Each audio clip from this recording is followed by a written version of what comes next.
For decades, the narrative surrounding Africa has been dominated by struggle, by images of conflict, dependency, and endless calls for aid. The world rarely imagined this continent as a hub of innovation, resilience, or self-sustaining power. But what if that perception is not only outdated, what if it's collapsing quietly, and a new era is already being written? At the heart of this transformation stands a man few outside his region expected to see on the world stage. Captain Ibrahim Traoré, just 35 years old, is charting a course no leader before him has dared to take so boldly. Not with speeches or slogans, but with institutions, infrastructure, and a radical belief that Burkina Faso, and Africa at large, can take control of its destiny.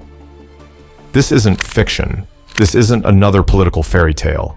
It's happening right now, and it's redefining what leadership, nation-building, and sovereignty look like on African soil. So stick with us, because by the end of this video, you won't just understand how Ibrahim Traoré is reshaping a nation. You'll see how you, wherever you are in the world, can be part of the revolution he's leading. In late 2022, as Burkina Faso teetered on the brink of collapse, a name emerged from the shadows of its military ranks, a name that would soon echo far beyond its borders: Captain Ibrahim Traoré.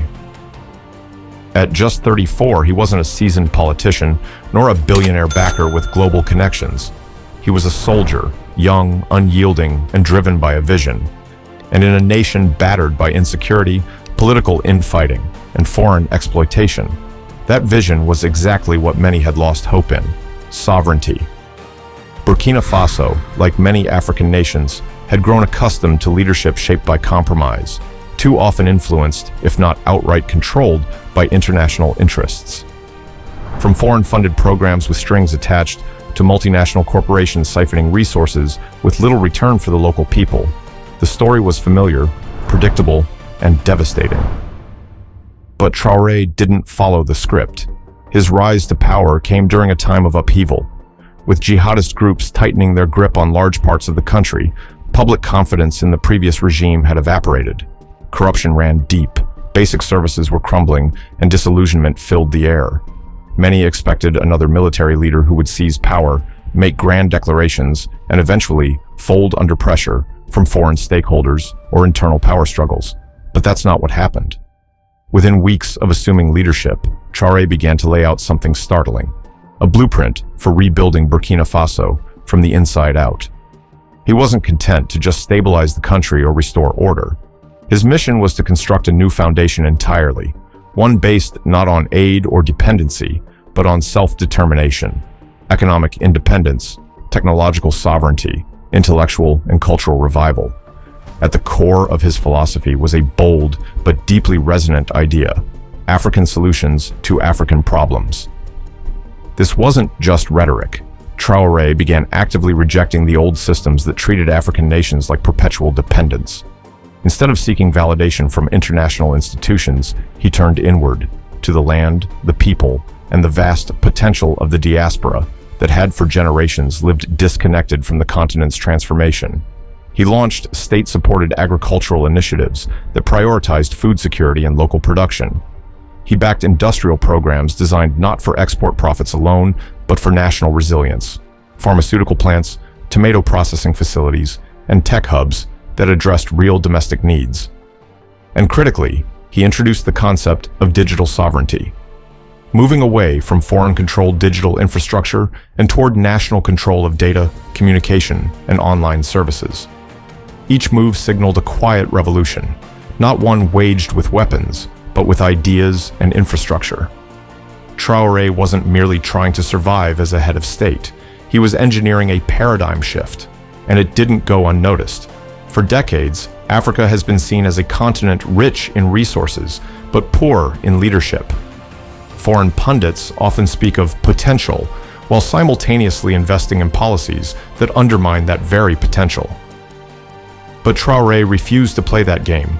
He openly questioned the presence of foreign military forces and the imbalance of trade deals. He began positioning Burkina Faso as a hub for Pan-African empowerment, a nation that might be small in landmass, but bold enough to challenge the status quo. This shift from dependency to design, from compliance to creativity, didn't come without risk. Critics labeled him idealistic. Others warned he'd alienate crucial allies or spark economic retaliation. But to many Africans, especially in the diaspora, he became something else entirely. A symbol. A symbol that perhaps for the first time in recent memory, a leader was not only imagining an independent African future, but actively building it. And that brings us to a deeper question, one not just about Burkina Faso, but about the continent at large. Can a revolutionary leader, with limited resources and global skepticism, truly build a new economic model from scratch? Can a country like Burkina Faso, long counted out, create institutions that don't just serve its people, but set a precedent for others? And most importantly, can this new model work if it actively includes the millions of Africans who now live abroad? Because this story isn't just about bricks and policies. It's about people, the farmers reclaiming their land, the engineers returning home, the young entrepreneur in Paris or Atlanta now seeing Burkina Faso not as a distant memory, but as an investment in the future. Traoré's strategy is quietly radical in its simplicity. We build with what we have, we include who we've lost, and we make no apologies for wanting control over our own destiny. Burkina Faso has become a test case. If it works here, without the wealth of Nigeria, without the tourism of Kenya, without the global eyes on South Africa, then it can work anywhere on the continent. Because what Traoré is proving, piece by piece, policy by policy, is that Africa doesn't need to beg. It needs to believe. The story is still unfolding. The foundation is still being laid. But if what we're witnessing is even a glimpse of what's to come, then we may be on the edge of something we haven't seen in generations. An Africa that builds its future on its own terms and leads others to do the same.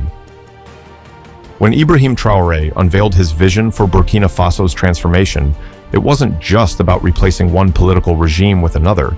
It was about building a system where power, wealth, and knowledge circulate within African hands, and where the people most often overlooked in African development, the diaspora, become essential to the future. 1. The $1 billion vision, banking on the diaspora. For the first time in the country's history, Burkina Faso has launched a financial institution specifically designed to welcome back the African diaspora, not just with open arms, but with structured opportunity. It's called the Diaspora Investment Bank, and its mission is clear: to take the fragmented but powerful energy of diaspora capital and channel it into sustainable national growth. With an initial seed fund of $200 million, this bank isn't just aiming to raise funds, it's targeting $1 billion in diaspora-led investments by 2027. These aren't vague aspirations. The funds will be directed into strategic sectors where impact is immediate and transformational: manufacturing, agriculture, and technology. And unlike traditional international investors, this bank was designed to work with people, not against them. Regulatory red tape, cut; legal uncertainties, addressed; investment entry points, digitized and simplified. The bank even offers specialized investment vehicles that allow individuals to start with as little as a few $1,000s, without needing to navigate complicated financial systems or political conditions. It's finance reimagined for empowerment, not extraction. 2. Reversing the brain drain. But capital alone doesn't build nations. Human talent, especially the kind that left the continent in search of better opportunities, is just as valuable. For decades, Africa has bled intellectual wealth. Doctors, engineers, scientists, all educated at home, only to serve systems abroad. Traoré's government decided to flip that narrative entirely.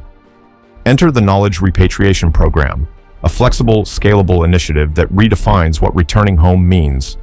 No longer is it all or nothing. Under this program, diaspora professionals can come back on 3 to 6 month fellowships, training local teams and transferring critical skills. Others can offer digital mentorship, while some split their time through sabbatical partnerships with Western institutions, allowing them to contribute to Burkina Faso while maintaining global careers. So far, 150 experts have participated, working across engineering, medicine, finance, and digital technology. But the real target is 5,000 by 2028. This isn't wishful thinking, it's structured growth. One story stands out: a Burkina American biomedical engineer who spent years in the US designing systems for major hospitals. Through the fellowship program, she returned to Ouagadougou and helped establish a local medical equipment supply chain, cutting costs and delays and ending reliance on foreign donors. She didn't just bring knowledge, she brought self-sufficiency. The industrial backbone, Africa's pharma revolution. Perhaps the most ambitious of Traoré's projects is the creation of Africa's most advanced pharmaceutical manufacturing complex, a $300 million undertaking with bold intentions. The goals: produce everything from antibiotics to advanced treatments for tropical diseases, cut drug prices by 50 to 70%, and reduce dependence on Western pharmaceutical giants. But there's more to this than just medicine. The facility will house research labs dedicated to African traditional medicine, turning ancestral knowledge into globally recognized science. And the impact doesn't end at the factory gates. The complex is projected to create 2,500 direct jobs, most of them high-skilled, and support thousands more through supply chains. Its export potential: an estimated $1.2 billion annually across West Africa. For a country long known more for exporting raw materials than finished products, this marks a seismic shift. But it's also symbolic. It sends a message to the world. Africa no longer needs to import every cure. It can create its own. Fourth, data sovereignty and the new digital future. While the world races toward a digital age, most African nations are still tethered to external digital infrastructures. Their data? Stored on foreign servers. Their platforms? Dependent on proprietary Western technologies. Traoré's next frontier is fixing that by establishing true digital sovereignty. The government has launched the country's first national data center, which means Burkina Faso no longer needs to rely on foreign cloud services. It's building government digital platforms using open-source technology to avoid lock-in contracts and tech dependency. Then there's the digital literacy program, a massive push to train 5 million citizens by 2028, equipping them with the skills to participate in a new tech-driven economy. To reach them, the administration is deploying rural internet coverage across 85% of the country, connecting schools, farmers, entrepreneurs, and households to the tools they need to thrive. The payoff? An estimated $75 million saved annually by cutting foreign tech service costs and creating 50,000 domestic tech jobs by 2030. This isn't just a tech upgrade, it's a declaration of independence in the age of data. Pause for a moment, because here's the big idea. Everything you're seeing is not just about Burkina Faso. It's about a new kind of African future. One where leadership isn't handed down from foreign powers, but built from the grassroots up. One where the diaspora isn't a distant memory, but the bridge between today's struggle and tomorrow's sovereignty. If you've got expertise, capital, or just a passion to see Africa rise, don't just watch. Plug in, because this is the part where history gives you a seat at the table, and the invitation is wide open. 1. The three superpowers of the diaspora. The African diaspora is not just a passive group of citizens scattered across the globe. They are key players, each holding three superpowers that can reshape the future of Africa. The first is capital without conditions. Unlike traditional foreign investments that come with strings attached, political demands, exploitative terms, the diaspora brings financial power that is driven by shared values. These investments are guided not only by profit, but by a desire to see Africa flourish on its own terms, without compromising sovereignty. The second superpower is expertise with empathy. Diaspora professionals are uniquely equipped with technical knowledge that is globally competitive, while also being deeply aware of Africa's local realities. They understand the nuances of the continent and its people, making them invaluable in building systems that actually work for Africans, rather than imposing foreign models that often fail to take cultural context into account. The third superpower is networks with purpose. Diaspora communities are plugged into global markets, trade routes, and industries. By leveraging these networks, they can unlock access to international markets for African-made products, ensuring that African businesses can compete on the world stage without compromising local interests. Together, these superpowers create a potent force for Africa's economic and social transformation, one that no foreign institution can replicate. But these powers need to be tapped, and that's where initiatives like Ibrahim Traoré's come into play. 2. Real success stories. Across Africa. What's unfolding in Burkina Faso under Traoré's leadership isn't just a theory, it's already happening in other parts of Africa. Take Ghana, for example. The diaspora-funded pharmaceutical plant there has already driven down medication prices by 60%. But there's more to this than just medicine. The facility will house research labs dedicated to African traditional medicine, turning ancestral knowledge into globally recognized science. And the impact doesn't end at the factory gates.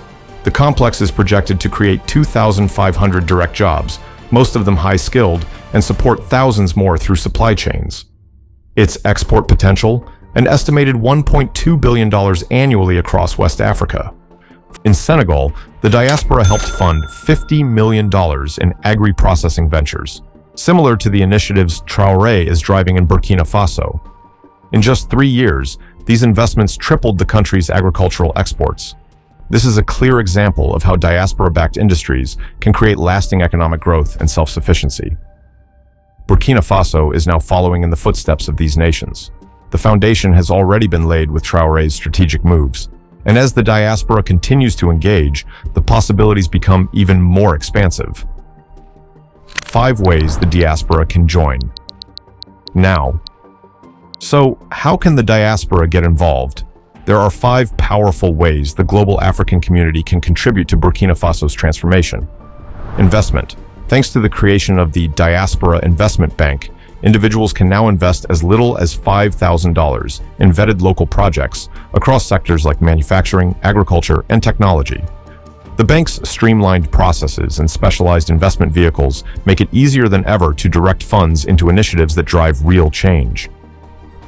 Skill sharing. The Knowledge Repatriation Program offers unique opportunities for diaspora professionals to mentor, train, and consult in fields such as engineering, medicine, finance, and technology. Whether it's a digital mentorship, guest lectures, or on-site training, the diaspora can share their expertise and empower local talent. Market building. For those in business, another opportunity lies in market building. Diaspora entrepreneurs can help distribute Burkinabe products internationally, creating trade links that benefit both local producers and global consumers. This also enables African-made products to gain recognition and access to the global marketplace. Tech collaboration. The Digital Sovereignty Project needs diaspora tech professionals to help build a national tech infrastructure that meets the specific needs of Burkina Faso. By partnering with local innovators, diaspora experts can help create sustainable, locally driven tech solutions. Education and upskilling. Diaspora educators can partner with Burkinabe institutions to provide specialized training programs, whether digitally or in person. By transferring knowledge and developing the next generation of leaders, the diaspora can be an essential part of Africa's intellectual and educational renaissance. Traoré's vision for Burkina Faso isn't just about patching up the cracks in an existing system. It's about building something new from the ground up. This transformation isn't about short-term gains or ticking boxes on international development goals. It's about something deeper: sovereignty, dignity, and purpose. This vision stretches far beyond the borders of Burkina Faso. Whether you live in Lagos, London, or Los Angeles, your skills, expertise, and resources can play a pivotal role in this African renaissance. Africa's future won't be determined by outsiders, but by Africans, both at home and abroad, coming together to shape it. So, what will you build? What knowledge can you share? What future can you help create? As you watch this transformation unfold, ask yourself, how can you contribute to the continent's rise? Whether through investment, expertise, or networks, there's a place for you at this table. Drop a comment below with your skills, ideas, and dreams for Africa's future. Subscribe to dive deeper into the story of Africa's rise. Share this video, because when the world says Africa can't, we answer, watch us.